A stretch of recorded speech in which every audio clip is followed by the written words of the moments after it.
مرتبہ بندہ اللہ کی ستائش اور تعریف کرتا ہے، لیکن مجھے اس مقام تک پہنچا دے کہ خدا میں لائق تعریف بنوں اور تو میری تعریف کرے۔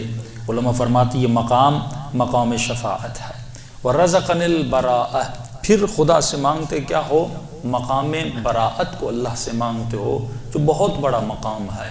ایک براءت رسمی براءت ہے جو صدیوں سے لوگ کرتے ہوئے آتے ہیں، لیکن ایک براءت جس کا تصور اہل بیت نے تمہیں دیا کہ 100 مرتبہ کہا کہ ہمارے دشمنوں پر لعن بھیجو۔ لعن گالی کو نہیں کہتے، لعنت جب جس پر آتی ہے، اللہ نے تقریباً قرآن میں غالباً 41 ٹائم لعنت دی ہے۔ لعنت یعنی خدا اس بندے کو اپنی رحمت سے دور کر دیتا ہے۔ جس پر لعنت آتی ہے وہ رحمت خدا سے دور ہو جاتا ہے۔ گالی، سب و شتم یہ سیرہ اہل بیت نہیں ہے۔ اہل بیت کا سیرہ یہ ہے کہ تم دیکھو، صرف یہ نہیں کہ لعنت بھیجو، یہ دیکھو جس پر لعنت بھیج رہا ہے وہ بندہ قابل لعنت کیوں بنا۔ تجھے اس چیز کو سوچنا ہے کہ اگر یزید پہ لعنت آ رہی ہے، 100 مرتبہ معصوم ان لوگوں کے نام لے کے لعنت بھیج رہے ہیں، اس بندے پر لعنت کیوں آئی؟ یزید نے ایسا کیا کیا کہ وہ لعنتی بنا؟ شمر نے ایسا کیا کیا کہ وہ لعنتی بنا؟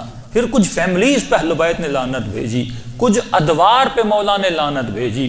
ادوار مطلب ان ادوار کو پڑھو، وہ ادوار جن میں لوگ علی کے مقابلے میں آئے، حسن کے مقابلے میں آئے، حسین کے مقابلے میں آئے، انہوں نے ظلمتیں لا کر کھڑی کر دیں، اہل بیت کو پیغام ہدایت دینے نہیں دیا۔ اور صرف یہ نہیں کہ وہ آئے، فرمایا شایعت، ایسے لوگ جنہوں نے مشایعت کی، یعنی ظلم میں مشارکت کی۔ مولا علی اگر کسی ظالم سے لڑنا چاہتے تھے، علی کے مقابلے میں کھڑے ہو گئے اور ظالموں کا ساتھ دیا۔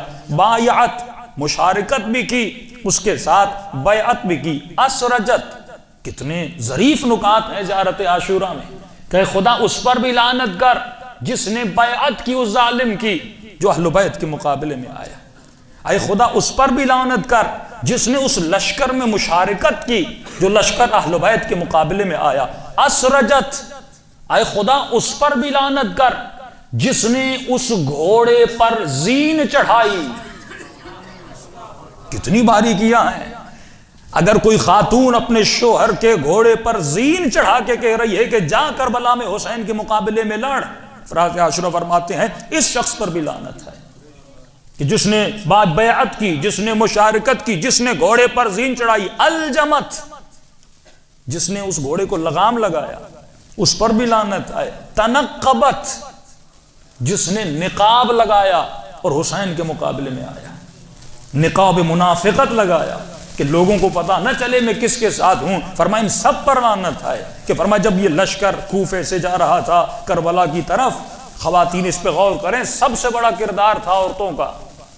کون سا کردار؟ جب ان کے وجود میں خوف پیدا ہوا اور یہی عورتیں آئیں اپنے شوہروں کے پاس کہ اگر تم حسین کی مدد کے لیے نہیں جاؤ گے تم لوگوں کو مارا جائے گا اور تمہیں اگر قتل کر دیا گیا۔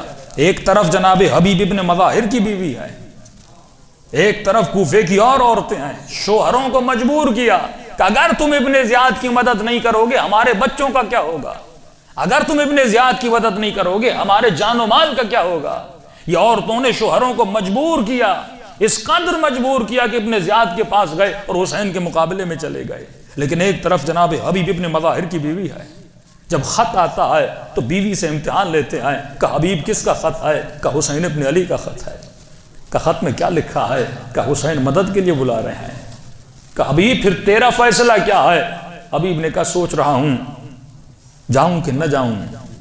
تو اس وقت زوجہ کہتی حبیب ایک کام کر، اپنی تلوار مجھے دے اور تو گھر کے اندر بیٹھ جا، میں حسین کے مقابلے میں جاتا ہوں۔ حبیب نے کہا اے اللہ کی بندی، کیا ہو سکتا ہے کہ حسین جو میرے بچپن کا دوست ہے مجھے بلائے نہ جاؤں؟ میں صرف تیرا امتحان لے رہا تھا۔ وہ زمانہ اتنا خطرناک زمانہ جس میں معارف کی بہت کمی تھی۔ وہاں فرماتے اب انسان یہ دیکھ کہیں ایسا تو نہیں کہ تو یزید پر، شمر پر لعنت تو بھیج رہا ہے لیکن وہ صفات تیرے وجود کے اندر بھی ہوں۔ کہیں ایسا تو نہیں کہ تم نے شمر کو پہچانا نہیں، 17 مرتبہ یہی شمر پیدل حج پہ گیا ہے، جنگ صفین میں جانباز علی ہے۔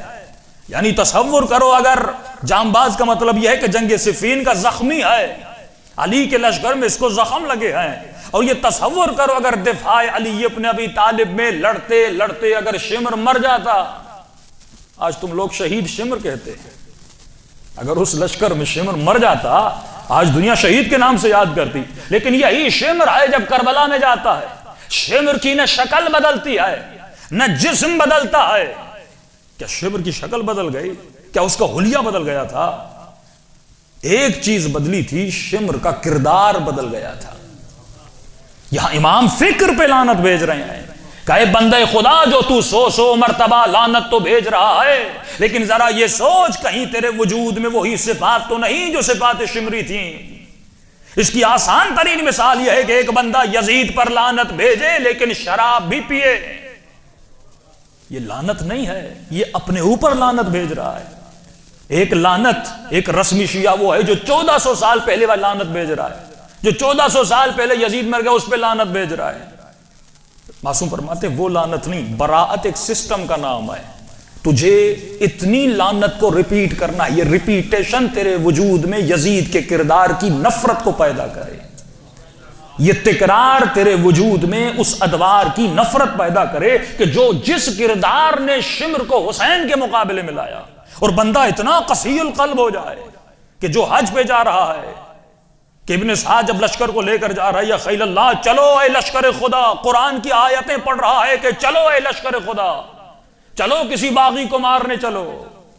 فرمایا یہاں پر قرآن کی آیت معیار نہیں، حدیث معیار نہیں ہے، معیار یہ ہے کہ بندے کا کردار کیا ہے۔ اگر قرآن کی آیتیں پڑھ رہا ہے، نبی کی حدیث پڑھ رہا ہے، لیکن اس کے اندر کردار وہی یزیدیت والا کردار ہے، کیا لوگوں کے گلے قرآن کی آیتیں پڑھ کے نہیں کاٹے گئے؟ کہ اللہ اکبر کی صدائیں بلند کر کے اسلام کا نام بدنام نہیں کر دیا گیا؟ کیوں؟ فرمایا جنگ فکر ہے، جنگ کردار ہے کہ تجھے زیارت عاشورہ خالص کرنے آئی۔ جب تو زیارت عاشورہ پڑھتا ہے، حسین کی مجلس میں آتا ہے، حسین اپنے زائر کا ہاتھ لیتے آئے، اور اس باطلاق اور وہ گندا تالاب جو دنیا کا ہے جس میں گندی صفات ہے، حسین تجھے وہاں سے نکال کر کربلا کے صاف میدان میں لے کر جاتے ہیں، جو نور کا میدان ہے۔ اللہم صلی علی محمد۔ یعنی زیارت عاشورہ کا پہلا جملہ جب پڑھتا، یہ لائنیں جیسے گزرتی جائیں، تیرا وجود صاف ہونا چاہیے، تیرے وجود میں کلیننگ ہونی چاہیے۔